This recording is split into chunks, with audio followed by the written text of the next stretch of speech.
One of the things, though, I think it's really important to point out. Sometimes there's a benefit of having someone that has influenced us negatively, Yeah. because we can take a step back. We can look at that negative influence that they imposed on us, and we can determine, okay, I know what that was like, and I can make a determination that, first of all, I'm not going to let that define who I am. Do not let that define you, because that is not who you are. That is not who God intended you to be.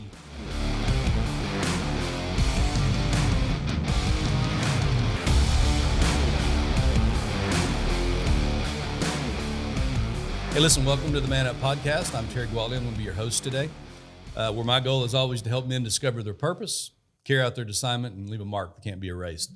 Today, I'm joined by the three musketeers. I've got Matt and Mark and Matt here with us today. They're kind of my brothers from another mother. Do life with these guys, trust them, respect them. Thought they would just add a whole lot to the content of our show today. You know, as we're going to be talking about the power of the pack, which is, you know, I think there's a danger for us as men to want to take the lone wolf approach. And we want to talk about how we can maybe avoid some of that. So anyway, welcome to the show today, guys. Glad to be here. Yeah, great to be here. So as men, would you guys agree that we have this tendency to kind of guard, or we need to guard, I should say, against being lone wolves? Oh, absolutely. I mean, I think we see in a lot of ways in Hollywood, through the books we read, through just people that we're around, this glorified persona of being the lone wolf.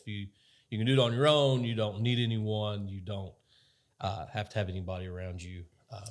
Self-made men approach. Yeah, it was pretty interesting when I was studying for just the show today.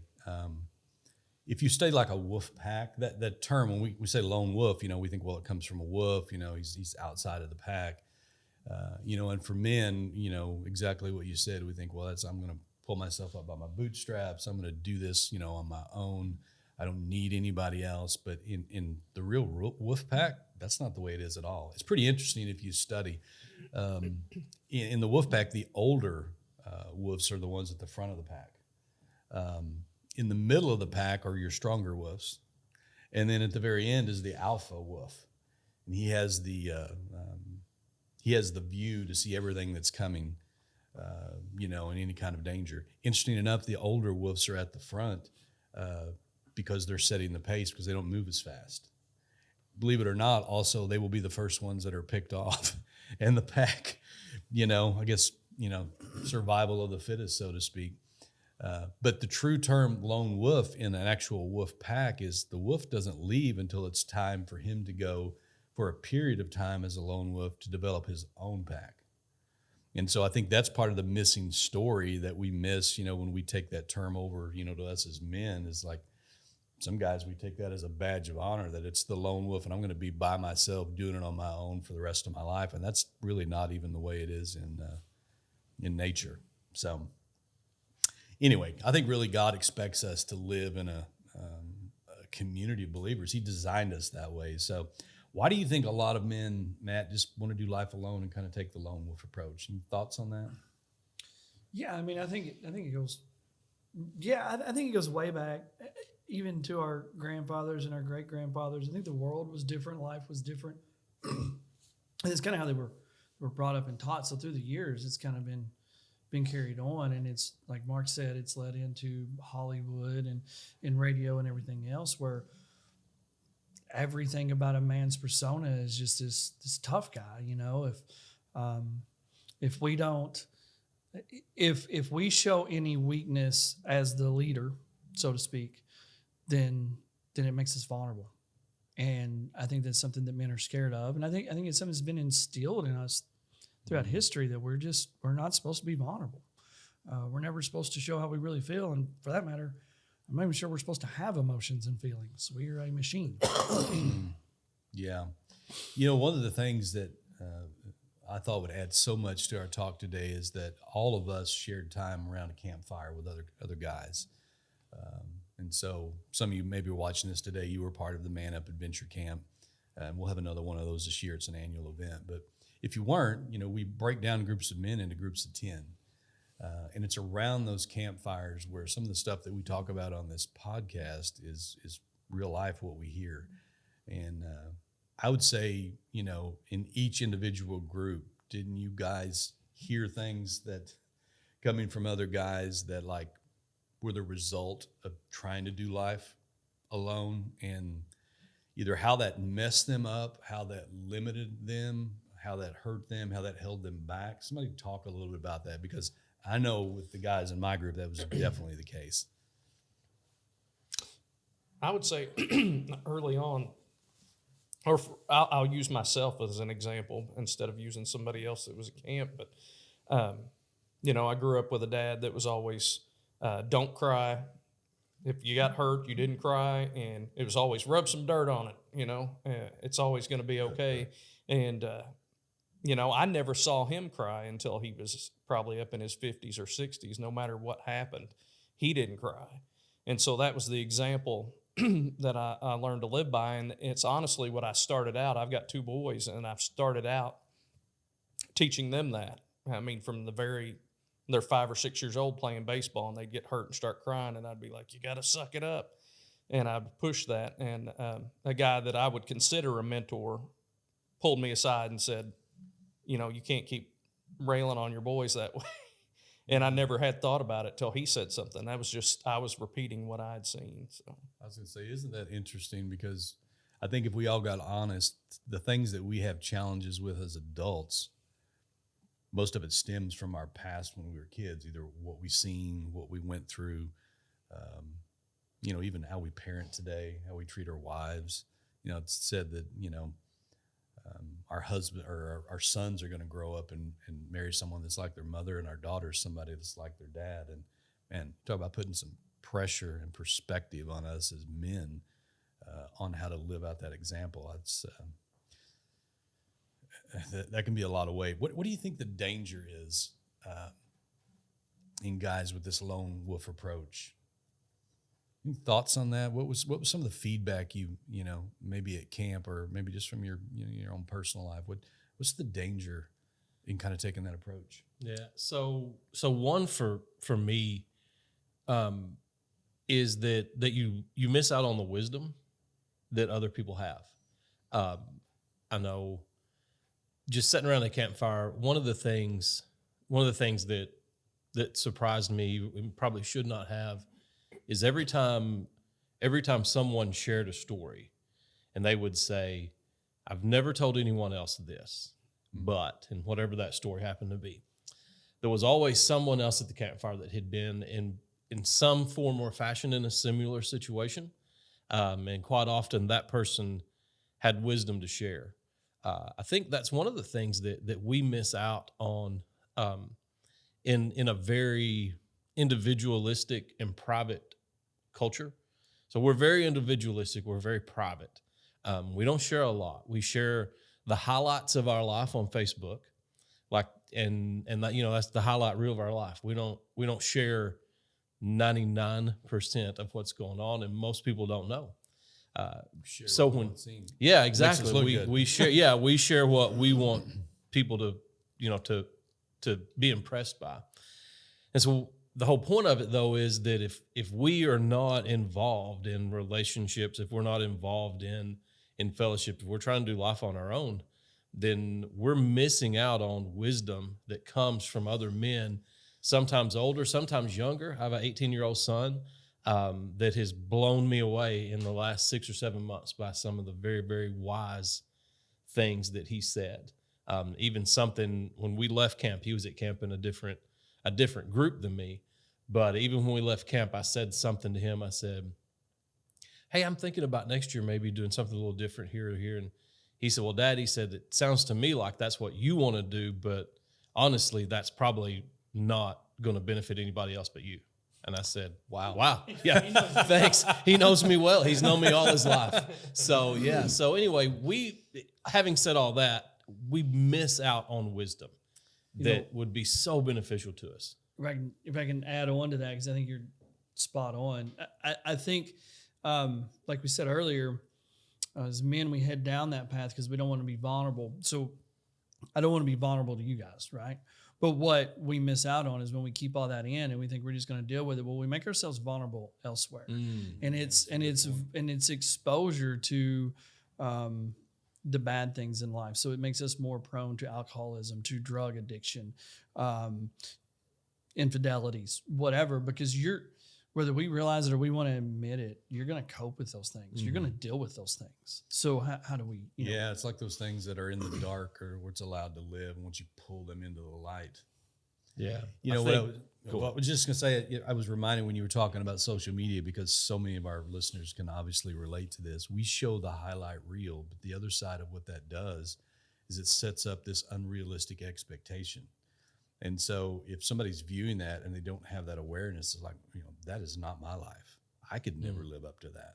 I mean, it can throw people into a tailspin of depression when it's not really reality anyway. I was talking to somebody the other day, and they were sharing this story about all the things that they were watching this couple, travel around the world on vacation, but they hadn't slept in the same room, in months. Looking from the outside in, though, it looked like, everything was perfect, and that's the family everybody wanted to be, because that's what they wanted to portray. And it becomes a trap. I think it's a real trap of the enemy, because if that is the image I need to portray, and this is the struggle that I'm really having, I can't be vulnerable, because the world I've built will crash. So I have to tackle all that on my own. I think it's a real trap that the enemy uses, and it just becomes a cycle for people.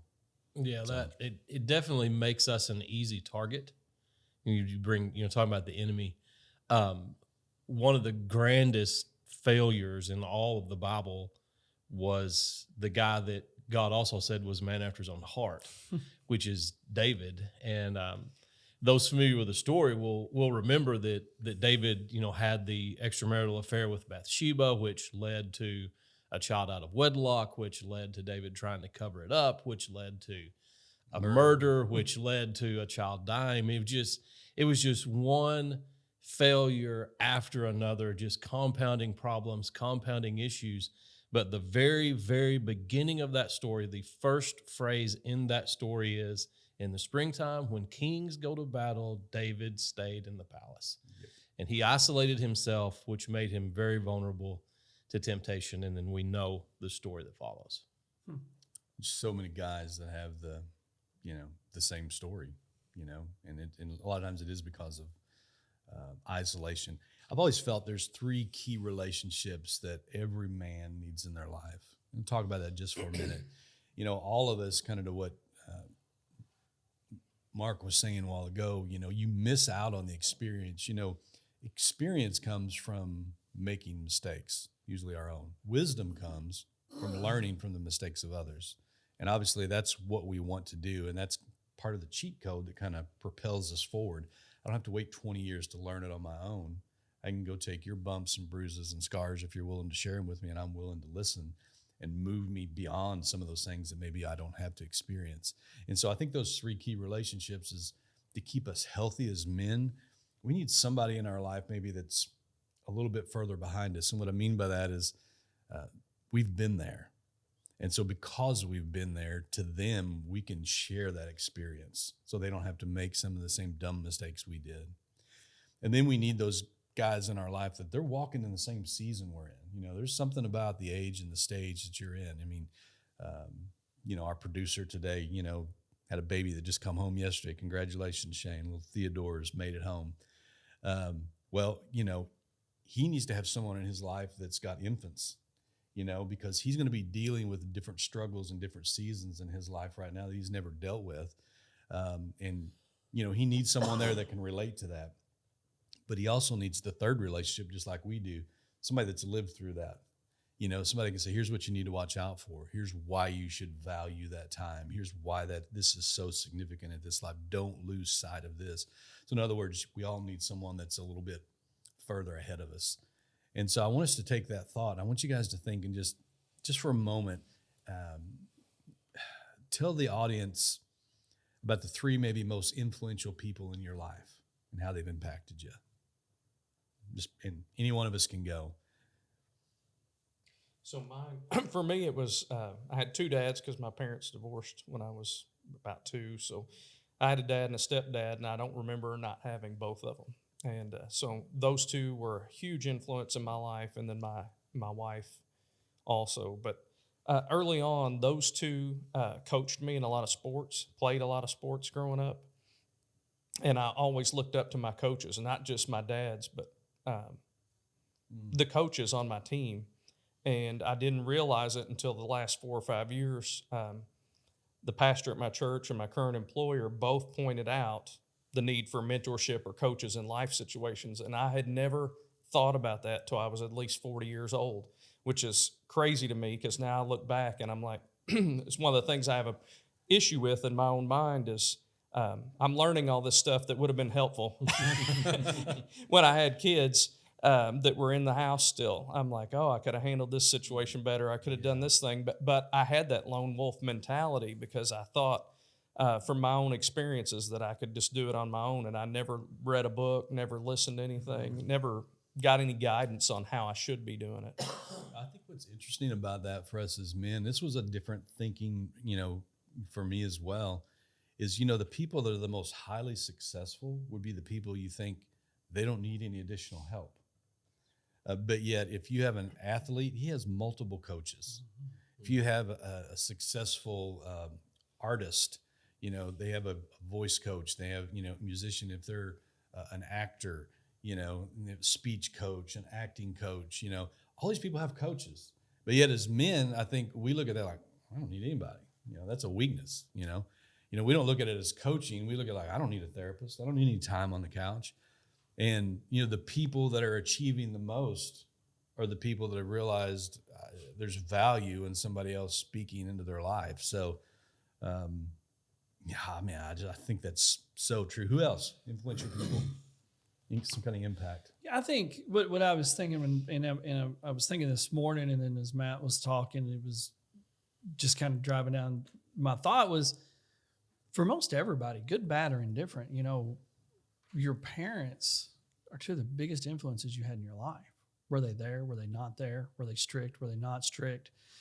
Because those first 18 years, basically, of your life, where you're somewhat under the care, at least those first 16 for sure, you're like, a piece of clay and you're being molded. And so I don't know how outside, anybody could be more influential than our parents, which then led me to, oh my gosh moment. What's my influence on my kids? Exactly. Because, oh my gosh, they're going to get down the line. They're going to have other people that were influential. Yeah. But whether they realize it or not, me and my wife are going to be the most influential people in their lives. So be aware of what you're teaching them. Yeah, it's been. I was just going to say, it's been said that we shouldn't worry about our kids listening to us. We should worry that they're watching us. Mm-hmm. And you think about that for a minute. Sorry, I didn't mean to interrupt. And they don't miss a thing. So I think we probably need to recognize at this point, and I will tell you who some people, influential people in my life were and are. My wife so we've been married for 26 years. And bless her heart. Yeah. What a patience of Job is what she has. A saint. She is a saint. Absolutely. She doesn't even drink, does she? No, she does. I don't know how she makes it through the day. Yeah, I don't know how she makes it through the day. But anyway, yeah. So there is not an area of my life that in some form or fashion she has not impacted. And then I have a professor who was my professor. I was his grad assistant in grad school. And just to this day, we're still great friends. And I was raised a little bit unique, maybe not to my area, but maybe to some of the people that are listening, is I was raised on a family farm, a fully functioning family farm. I remember being coming home from kindergarten upset because my dad didn't have a job. In my mind, so because a preacher, though. Yeah, no, exactly. Like he didn't get up and go to work like we farmed. So I was raised by my entire family, all my aunts, all my uncles, my granddad, my grandparents, my mom and dad. We all lived on this farm, and so my grandfather was probably of all those the most influential because he is the person that I spent the most time with. One of the things, though, I think it's really important to point out is we probably have listeners that are listening to this and they are feeling like they they have only negative influence. I know, I know there's, we can talk about positive influence, but sometimes there's a benefit of having someone that has influenced us negatively, because we can take a step back. We can look at that negative influence that they imposed on us, and we can determine, okay, I know what that was like to be negatively influenced in this way or that way. And I can make a determination that, first of all, I'm not going to let that define who I am. Whatever negative messages that you had when you were a kid, or negative messages, negative influences, the list could go on and on and on. So first of all, I want to say to those guys, do not let that define you, because that is not who you are. That is not who God intended you to be. When you talk about somebody being a negative influence on you, you have a choice in life. And I think it takes later in life to really start to understand it, because at first those negative influences you may take that negativity and pass it on. But at some point in life, you're going to have a decision to make, and you can't control what those other people did that influenced you. That's not a control you have. But what you do have control over is your response to that. So if you are listening to the podcast and you're having the same thoughts and feelings that Mark was just describing, just know that at any point in time, you can say, hey, that's bad, and I'm going to control how I respond to that, and so you can lose that you can use that as a learning, to then turn it into a positive. Yeah, and tune in later, because I think we need to do a whole episode on how you overcome negative influences. Yeah, no kidding. Mm-hmm. Yeah, you can't control what happens to you, but you can control what happens in you. Absolutely, and that's really what begins to shape, I think, the future and the next generation. So, who else? Anybody else impacted? Anybody else had an influence? I think as you're thinking about that, I remember the first time when I went to WindShape, and we're sitting today at Legacy Farm, which is a lot of inspiration came from the WindShape property, which was in Georgia. And I'll never forget the story.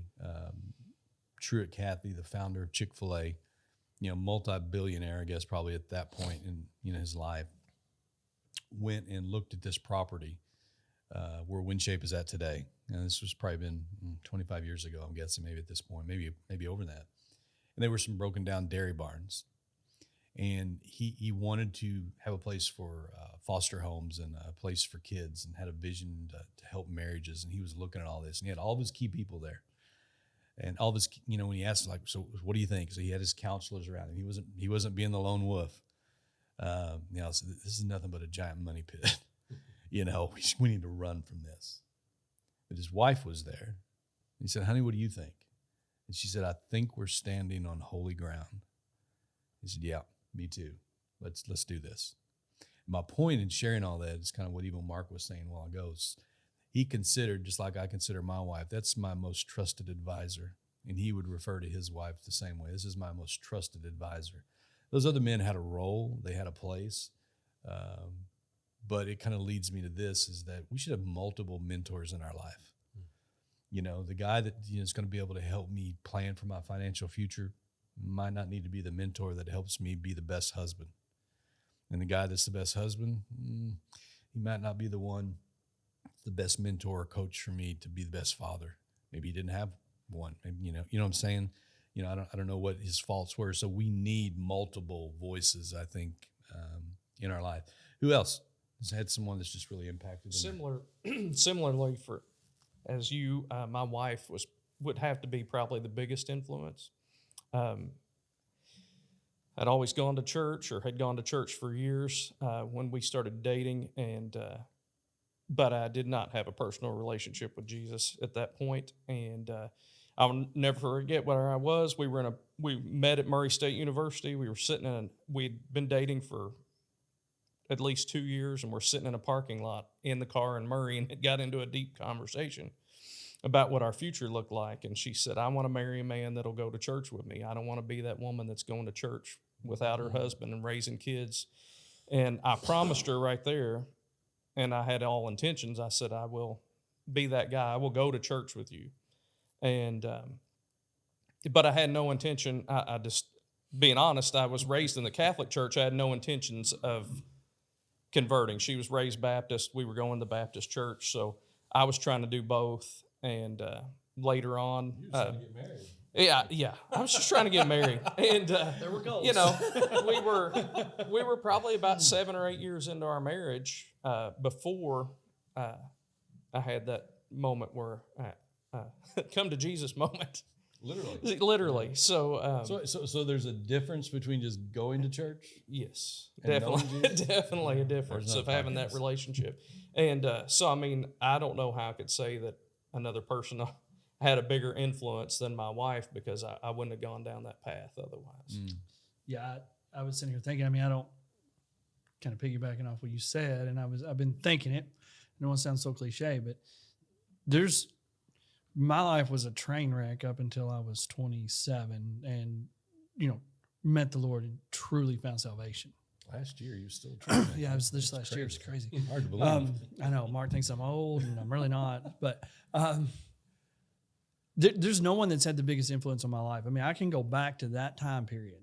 I can go back to that day, and I can look what happened the day before that and what happened the day after that, and there was a night and day difference. And that would be the biggest influence that any, and I'll say person, because he was a man that walked on earth, any person has had on me. I don't say it's cliche, but it's just the truth. Yeah. It is what it is. That is absolutely the biggest influence that anybody's ever had on me. Well, I mean, in all reality, isn't that the way that's supposed to work? I mean, the Bible Absolutely. talks about it being a helpmate. They complete us, and we didn't have a contract when we got married and just took a ring. I mean, we made a covenant that this is a person I'm going to serve the rest of my life, good, bad, better, worse.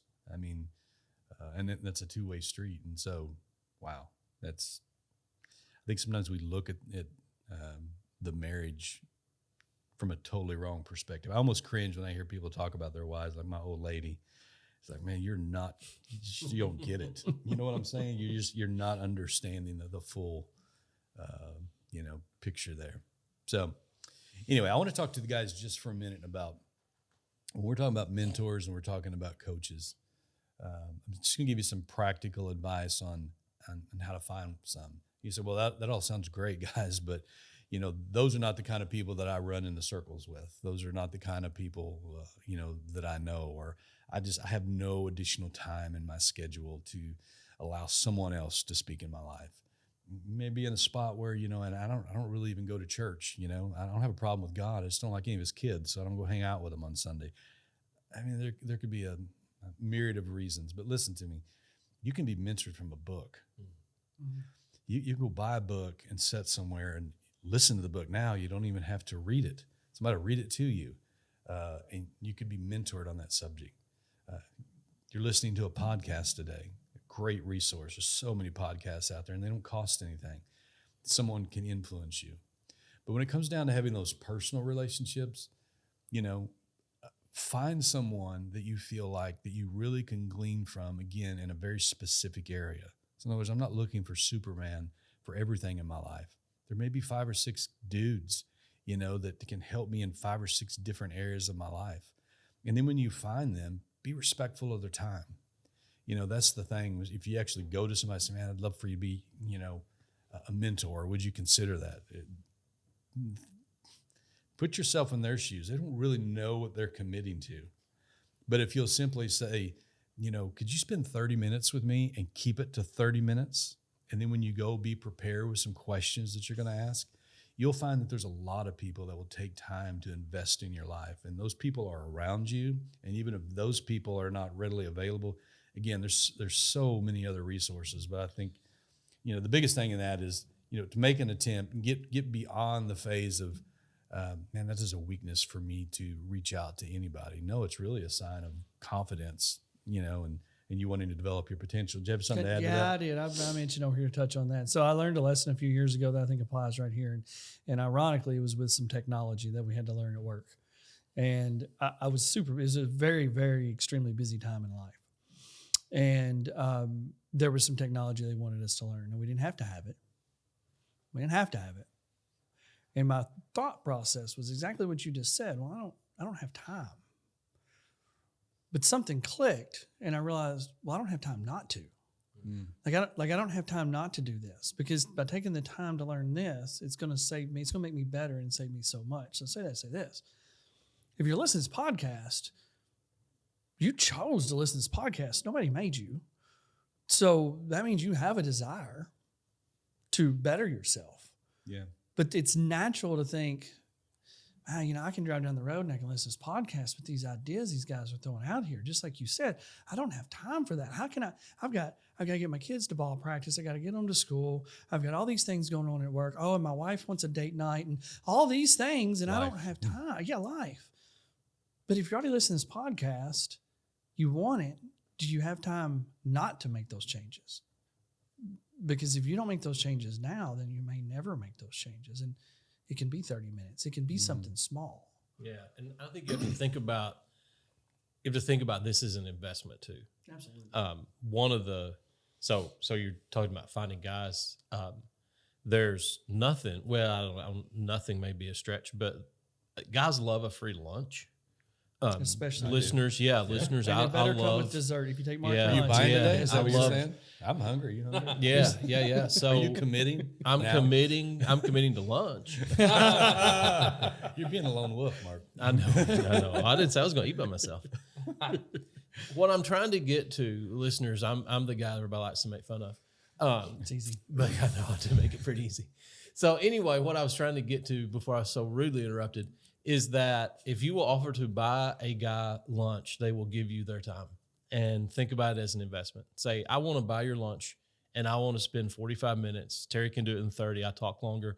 I want to spend 45 minutes and I want to pick your brain about some things that I think you could really speak some wisdom into my life about. And then plus you get to pick lunch too. So you get to choose where you eat lunch that day. But yeah, just think about it as an investment. Don't think about it as a sacrifice. Yeah, and I would encourage you too, like if you approach it exactly the way Mark said, you're adding value to another person. So yes, you're going to walk away from there with a ton, which is why you pick that person, but it's just kind of like giving, their ability for somebody to recognize they have something to give and then feel like they're investing in you and then watching the return on that it helps their self-esteem. It brings a sense of fulfillment and accomplishment. So don't just think you're bothering somebody is my point. Because again, even the enemy can come in and start messing with your head like, well, they're too busy too. If I'm busy, I know they're way too busy, and I'm just going to be a bother. And there's something about being able to speak into someone else's life that does something to the person that's actually doing the speaking. So I got a question real quick. We were talking earlier about the 3 people you need in your life. Somebody that's where you've been, somebody that's where you are, and somebody that's where you want to go. So what about the people that are listening to this podcast and they want to find that person to mentor to? They're like, okay, I want to find the person to mentor to. What advice would we have to give them on finding that person and how to approach that person? Or do you wait on that person to approach you?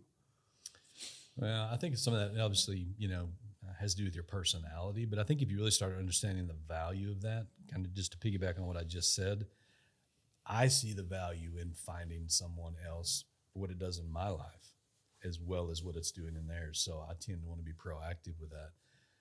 But I would say, look at the things that you struggled with, and those are great places to look. Like, what is that area in your life? Like, man, I wish I would have had somebody when I was raising kids. My kids just said yesterday, they're all adults. They, have 2 kids each, have 6 grandkids. My story has always been me and my wife got married at a very young age. And you said we got married young, we had kids young, and we all grew up together. And there was so much truth in that. And I watch them now, and they do things so much better than what I did because, well, for a variety of reasons. But like my daughter, for instance, she is studying and reading and getting mentors and putting herself in positions, prepared before she ever had kids. I look back and think, man, my goal is to keep them alive and be a good example, and not do this one thing that I didn't like when I was growing up and do this one thing that I really wanted to affirm, that I'd seen when I was growing up. But you know what I'm saying? Mm-hmm. And so I think one of the places you look is, for me anyway, is where I wish I would have had that and be proactive about it. You guys have any other thoughts on that? Yeah. So one thought that I had as you were talking about this, sorry I interrupted you. But but it doesn't mean I'm not going to quit. Doesn't mean I'm going to quit talking. I just acknowledge. One of the things, what I'm about to say is really good. One of the things that I would say find where you're looking to find the mentors is we feel like sometimes this has to be some official relationship. Like we have to go, have some code of honor here. I'm going to be your mentor. Sometimes we just mentor guys just by being part of their lives in an organic way. I know a lot of the guys that I'm around, and we all like to, poke fun at it being older. I'm around a lot of guys that are about 10 to 15 years younger than me. And so I don't ever go to a guy and say, "Oh, I want to be your mentor." But if I know, but That'd be a little creepy. it would be very creepy. That'd be a little- So anyway, let me finish. What I'm trying to get to is that if you will find ways to, in a healthy way, in a very humble way, just ask a guy. I mean, our producer, the man behind the scenes, just has a baby, and I remember it has been a while since my kids were babies, but I do remember what that was like. And so, just go to a guy and say, "Hey, listen, I know you just had a kid. Tell me how's that going? Are you way more tired than you thought you would be?" "Yeah." "Well, what do you think about your wife? Like, how tired do you think she is?" And share away. "Hey, listen, I remember, when Sean and I were that tired and that wore out, she would say to me, can I just take a bath before you leave the house?" And so I'm a proponent of my wife bathing. So I was, always supportive of that. But anyway, just share that stuff with those guys and say, "Hey, here's a couple of things that I found, take it or leave it, whatever's work for me, maybe it'll work for you." That's mentoring. It's not an official relationship, but you're still doing it. So going along the same lines, it doesn't have to be an individual. So what I think, we were talking about the lone wolf, I think you've got to be willing to put yourself out there a little bit. And what I've done personally is joining groups, whether it's I joined a small group from church, I joined a softball team, and then I happen to be blessed with a group of guys that I work with that are like-minded in the way they do things. And those guys pour into you. And it pour into you as a group. It may be one of the guys saying one thing one time and something the next. It doesn't have to be a sit-down individual thing. It just so happens we go through a training program at work, and Matt and I, all of us work together, but I don't Haney think you're here and supposed I. to say that. I don't think you're supposed to. Oh, well, that. that's all right. We'll let it pass. But one of the things I respect most about Matt, and I don't know how he does it, but he was vulnerable with me the first time I met him. 10 minutes into meeting Matt, he was telling me his life story, and I'm not that way. And Oh my gosh, who am I in the truck with? So right? Well, no, but so it really impressed me. And I know sometimes when you talk, I've said yesterday you got choked up talking, and I'll see you be like, "I don't want to do that." You'll say that before you get choked up. You know it's coming, and you get choked up. And I'm like, I really respect that you have the ability to do that, because I won't speak knowing I'm going to do that. And you'll do it anyway, which is so helpful. And then just the fact I have to know somebody for a long time before I feel opened up enough to tell them any part of my story.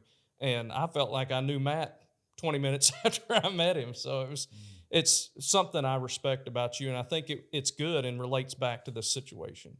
Yeah, you made a good point. It's been said that 5 years from now, where we're going to end up is going to be what we're listening to, what we're reading, and the guys or the people we're hanging out with. So the question would be, I think, for those that are listening, is what trajectory are you on? Look around the people that you're around. Do you want what they have? I mean, that's one part of it. There's some people that you can help, and sometimes there's a trap. And if my helping someone comes to the point where it's hindering me, then that's a sign that maybe I need to back away, because you can't help people that aren't willing to help themselves. But my point is those three things have so much influence in where you're going to be at 5. You're going to be somewhere in 5 years. You don't just drift into success. Those are decisions you make. You don't just drift into victory. You don't just drift into being fit. You don't just drift into being in good health. Those are all decisions, that you're making. So anyway, yeah, Roll. I thought it was super interesting. Yeah, I mean, you don't see. There's a reason why you don't see super successful people hanging around with people that are not, and there's a reason why you don't see people that aren't super successful hanging around with people that are. It isn't. It's not. It's not a thing of one's better than the other. It's just you are who you're around. It's a reality, whether you want to believe it or not. It's a reality. And I think we all need to do inventory from time to time. And who are around, who we've, because life flows, man. It's an ebb and flow. People in and out of your life, people come and go. And I think you got to constantly be taking inventory of who's influencing you and who's in your life. I mean, I went through a period of time in my life when I had to sit back and basically shuck everybody in my life. Mm-hmm. You know, I loved them. I knew they loved me, but they were going in a direction I didn't want to go in. Yeah. And it took me trying to change, but still be with them to realize I was getting. My wife tells a story that her uncle used to tell her, and she was in high school and she was hanging around with a group of people that he didn't necessarily approve of, and he was probably right. And she said, you know, well, Uncle Larry, I'm trying to build them up. You know, I'm gonna make them better. And so he stood in a chair, or no, he put her in a chair. I'm sorry, he put her in a chair where she was standing. He was below her. He said, now pull me up. Well, she couldn't. He pulled her down. And he said, it's way easier for somebody to pull you down than it is for you to pull somebody up. So that's exactly what you were just saying. Yeah. When those people start pulling you down, it's time to go, wait a minute, maybe this isn't going the way it is, because they gotta want it. Yeah. Yeah, that's powerful. So what do you guys think the biggest challenge is today facing men? I know that's a big, broad question. And, you know, in the last few minutes, we'll have to rapid fire through some of this, but I'm curious, what do you think is the biggest challenge men are facing today? I think sex. More of it? Not a lack of No. Knowing which one. No, I mean, I was just in this conversation the other day, and Vision? what I've Wow, noticed. we made it this long. Well, I'm so proud of us. I really am. there's a Hey, it is serious point to men's this. broadcast. There's a serious point to that, and but I knew that would get me the floor, so it worked. If you look around you right now, when you look in the Bible, you know, you read the Bible from cover to cover, and basically, the sin they talk about the most in that Bible is two: unbelief and sex. And sex. What we don't realize, and what is almost like I feel like my eyes have been open, what I've been noticing is it's everywhere. It's everywhere. You open up your social media and there's something there. You know, it blows my mind even when I hit the search, like I'm going to go search a athlete or something, you know, and it gives you the previews of the searches. Well, I haven't searched the stuff that's popping up and, you know, in that. Like I didn't do that. And it's everywhere you look. Lord, I watched an episode of Mama's Family the other day from the 80s. And we were traveling and I was like, well, we can watch this. Lord, it was all about sex from the 80s. We didn't realize, and it slowly filtered in. And what I see now is I hear more men struggling with infidelity, with pornography. And, you know, when I was an addict, it wasn't pornography, and I couldn't wrap my head around that. But the older I get, the more I understand. And so, I mean, there's a lot of challenges. That's just the one that's kind of, I've been noticing that it's everywhere in our children, in our sons, and our daughters, and we are under attack. Yeah, I have to agree. That is not the one that I instantly went to, but I definitely think it is a great challenge. I don't know if we can say it. Absolutely. I mean, so it's absolutely up there. I don't know if we can really quantify the greatest challenge. For me, I think a great challenge that we do face is so many mixed messages about what it means to be a man. Mm-hmm. You have the macho group that wants to say men have to, shoot guns and be in the woods and walk around bare chested, which all those things are, actually truthfully enjoyable. But the whole point is there's a group of men that says that's the only way to be a man. Yeah. And then there's the group of men that would say that actually is the challenge for men is we're too macho. We don't know how to get in touch with our feminine side. And if you just search that, it is so overwhelming how many different voices and how many different opinions that we have on what it means to be a man. Well, I think your challenge may not be my challenge, but I do think that that subject is so big and broad because of the pocket porn that we deal with today. You know, you have a phone, your kids have a phone, everybody has the phone, and in that phone, they've there's more power, they said, in that phone than there was in the first computer that put a man on the moon. You just think about that, and it's in your pocket.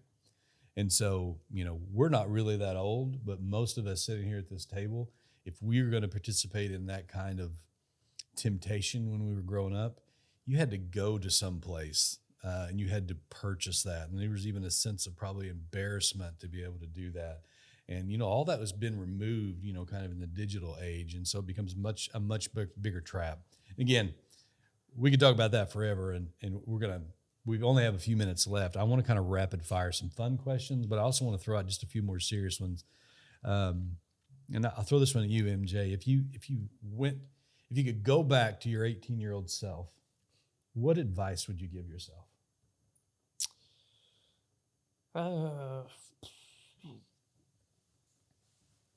What advice I would give myself? Take the last couple of decades of life experience and now what you know now. Yeah, I mean, I would say to learn as much as you can about life from the people that have already lived it. That's and survived it or lived it. That'd be interesting. Yeah. Well, yes. Be learned from both. Well, yes, it goes back to what answer. that goes back to what you were saying earlier. Is learning from others' mistakes. Again, I tried to go out on my own as a dad, and I literally remember having the thought: "Is I don't need his help, and I don't need his influence. I know how I want to raise my kids, and this is how I'm going to do it." And tried to go ahead that direction. And I wish I would have taken more advice, I guess. That's good. Mark, what do people misunderstand about you most? Wow. Can I answer Matt's question?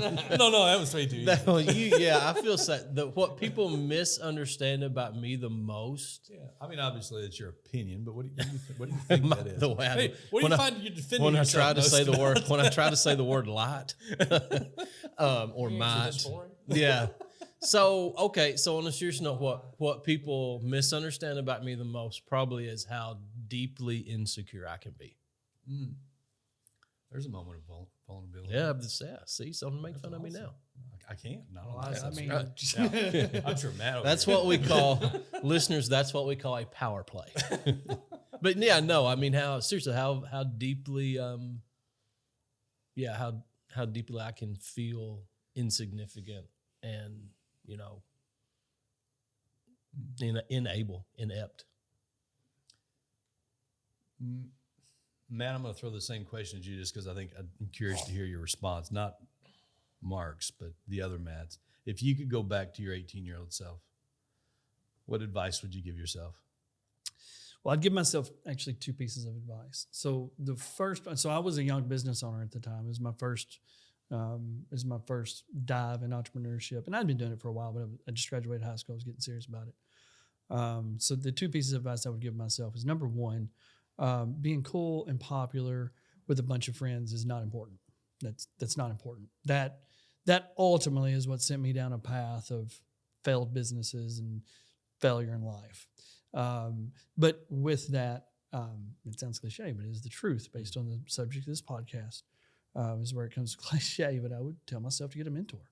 I would advise myself, kind of like Matt said, to surround myself with successful people. And I had that opportunity. I didn't take it because I wanted to go over here with the cool kids. Yeah. Kind of fun question, MJ. Like, what's your biggest pet peeve?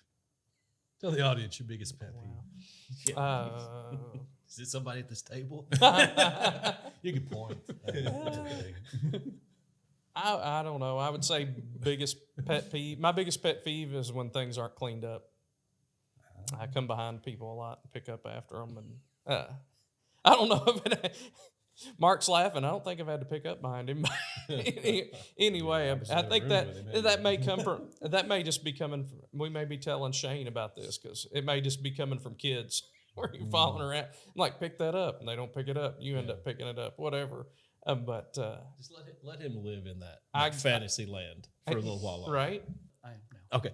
So I have always been fascinated with George Washington.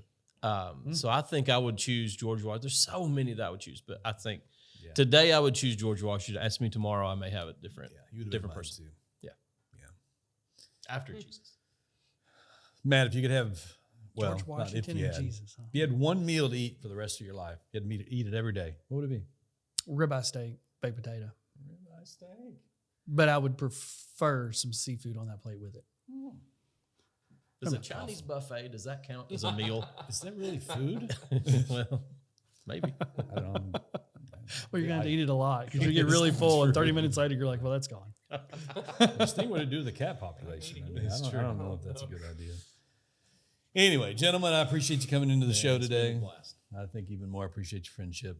And Matt, why don't you tell the guys when this year's Man Up Adventure Camp is happening? Oh, this year it is October 25th through 27th, a little earlier than last year. Hopefully, it really wasn't bad weather, but hopefully a little warmer for the guys that are coming out. But yeah, 25th through the 27th, then you can go through our Facebook page or the Man Up website and get signed up. You mean you didn't want to tell them just suck it up and be tough, deal with the cold? I did. You I did? did want to say that. I mean, that's what I would say. But I was trying to be nice. Yeah, if you're listening to this and you haven't signed up yet, I would really, really encourage you to do that. The kind of content that we talked about today, let me just tell you, there's something about being outside with just a bunch of other guys over about a 36-hour period. I stood out on a hill, you're looking up at the stars one night when we did this last year, and it was like, this is unbelievable.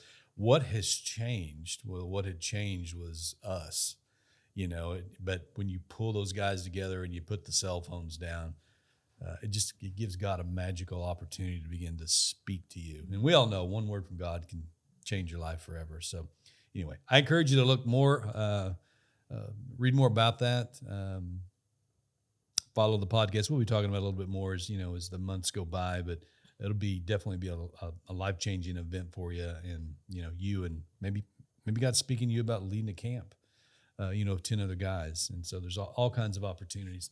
Anyway, really enjoyed our time together today. I know we'll do this again. There's so much that we could talk about, but as we wrap up today, I want to challenge our audience to reach out and lean on one mentor this week. Find that person in your life that I want a marriage like they have. I want to parent like they do. I want to give like they do. I want to serve like they do. And allow them to add value to your marriage, to your parenting skills, or maybe just in being a better man. When we were talking about that a while ago, sometimes like Mark said, it doesn't have to be so formal. You actually can also be a mentor to somebody else by sometimes just like, hey, you want to go fishing? And for some people, they will go do that, and the mentoring process begins to take place. Maybe that's how you approach the person that you really want to speak in their life, into your life. They're an avid sportsman. Find out what they're interested in and go be interested in that for a little while. My challenge to you is to do it this week. Anyway, we'll see you next time on the Man Up Podcast. Hey, Terry Gwaltney here from the Man Up Podcast. Listen, I just want to tell you how much we appreciate you supporting the podcast, listening to it. We hope it's adding a ton of value to your life.